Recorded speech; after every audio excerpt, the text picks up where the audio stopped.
আসসালামু আলাইকুম। আওয়ামী লীগ পতনের পর থেকে বাংলাদেশে যে গেল ৯ মাস সময় আমরা অতিবাহিত করেছি, এই সময়টার মধ্যে আমাদের সেনাপ্রধানকে ঘিরে নানান ধরনের বক্তব্য, যুক্তি, প্রচার, অপপ্রচার, বিশেষ করে অনলাইন কিং হিসাবে খ্যাত পিনাকিদা, সাংবাদিক ইলিয়াস এবং কনক সারোয়ার সহ একটা বড় ধরনের সোশ্যাল ইনফ্লুয়েন্সাররা আছেন যারা প্রতিনিয়ত সেনাপ্রধানকে ভারতের রয়্যাল এজেন্ট থেকে শুরু করে সেনাবাহিনীতেও নানান ধরনের তাদের বক্তব্যগুলো দিয়ে যাচ্ছেন, তার একটা প্রতিক্রিয়া সমাজে আসলে তৈরি হয়েছে। রাজনৈতিক দলগুলোর মধ্যে এই মুহূর্তে এই ৩ অনলাইন কিংদের সবচেয়ে বড় ফ্যান ফলোয়ার হচ্ছে এনসিপি এবং বাংলাদেশ জামায়াত ইসলামের নেতাকর্মীরা। কেউ কেউ বলে থাকেন যে জামাতের তাত্ত্বিক গুরু বা ধরেন অনলাইন গুরু হচ্ছেন পিনাকিদা, সাংবাদিক ইলিয়াস আর হচ্ছেন কনক সারোয়ার, আর অরিজিনাল গুরু যিনি জামাতের আমির ডক্টর শফিকুর রহমান সাহেব আছেন। সেনাপ্রধানকে ঘিরে এই যে লম্বা সময়টা ধরে নানান বিতর্ক হচ্ছে, বিএনপি বরাবরই সেনাপ্রধানকে কভার করে আসছেন। টেলিভিশন টকশো থেকে শুরু করে দলটির সর্বোচ্চ নেতা বা দলীয় নেতারা সেনাবাহিনী এবং সেনাপ্রধানকে যথেষ্ট সাপোর্ট করে আসছেন, কিন্তু ঘাটতি ছিল আরেকটা বড় সাপোর্টিং এ, সেটা হচ্ছে জামাত ইসলামের। একদিকে অনলাইনে যখন জামাতের কর্মীরা পিনাকিদার সাথে ঠিক বলছেন, কিন্তু জামাতের আমির গতকালকে যে বক্তব্য দিয়েছেন এতে সেনাপ্রধানের জন্য আপনার রাজনৈতিকভাবে একটা সাপোর্ট যেটা খুবই জরুরি ছিল বা পরিস্থিতিকে রিকভার করার জন্য যে সাপোর্টটা দরকার ছিল সেইটাই দিয়েছেন ডক্টর শফিক সাহেব।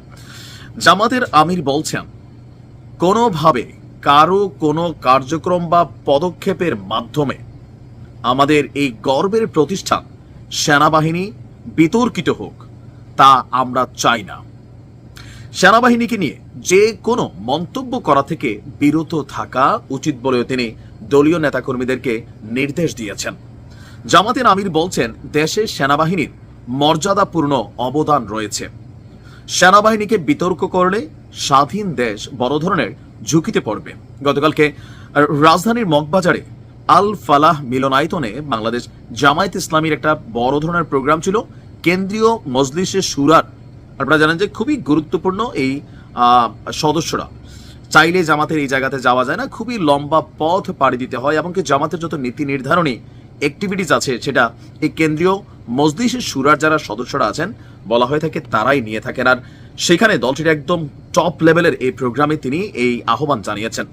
তিনি বলছেন যে বাংলাদেশ একটি বিশেষ অবস্থায় অবস্থান করছে। এই পরিস্থিতিতে অন্তর্বর্তী সরকারকে সর্বদলীয় বৈঠকের মধ্যেও তিনি আহ্বান জানিয়েছেন এবং সেনাবাহিনী সম্পর্কে তিনি বলছেন যে এই মুহূর্তে সেনাবাহিনীর বর্তমান বাংলাদেশকে কন্ট্রোলিং বলেন বা স্থিতিশীল রাখতে খুবই গুরুত্বপূর্ণ ভূমিকা রয়েছে। সুতরাং সেনাবাহিনীকে ঘিরে যে কোনো ধরনের বক্তব্য অপপ্রচার থেকে বিরত থাকার জন্য তিনি দলের প্রতি বা দলীয় নেতাকর্মীদের প্রতি আহ্বান জানিয়েছেন। এইটার কারণটা কি?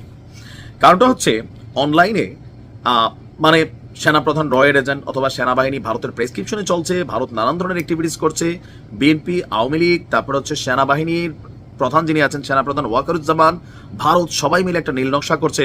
প্রতিদিন এমন নিউজগুলো যখন অনলাইন কিংদের মাধ্যমে আসে জনগণের মধ্যে একটা তো ধোঁয়াশা তৈরি হয়ে যায়, দুইটা বিভাজন তৈরি হয়, আর এই বিভাজনটা বড় ধরনের যে কোনো একটা অশনি ঘটনা ঘটাই দেওয়ারও কিন্তু সুযোগ আছে। যদিও অপরদিকে সেনাপ্রধান হিসাবে যথেষ্ট ধৈর্যের পরিচয় দিচ্ছেন জেনারেল ওয়াকারুজ্জামান। প্রত্যেকটা বক্তব্যকে টেকনিক্যালি তিনি খণ্ডন করছেন, মাঝে মাঝে তিনি বিভিন্ন বিষয়ে কথাও বলছেন। তবে আমার কাছে মনে হয়েছে জামাত ইসলামের এই সমর্থনটা সেনাপ্রধানের জন্য বর্তমান প্রেক্ষাপটে যে একটা সিচুয়েশন তিনি পার করছেন সেখানে অনেক বড় ধরনের একটা সাপোর্ট হিসাবেই কাজ করে যাবে। তবে জামাতের কর্মীরা আমিরের কথা কতটুকু শুনবেন নাকি অনলাইন কিংদের কথা শুনে ফেসবুকে স্ট্যাটাস কমেন্ট দিবেন সেটাও একটা বড় বিষয়। তবে মাঝখানে জামাতকে আবার ধুয়ে ফেলছিলেন আমির সহ সাংবাদিক ইলিয়াস, পরে আবার এটা নিয়ে সমাধানও হয়েছে। ভালো থাকুন, আসসালামু আলাইকুম।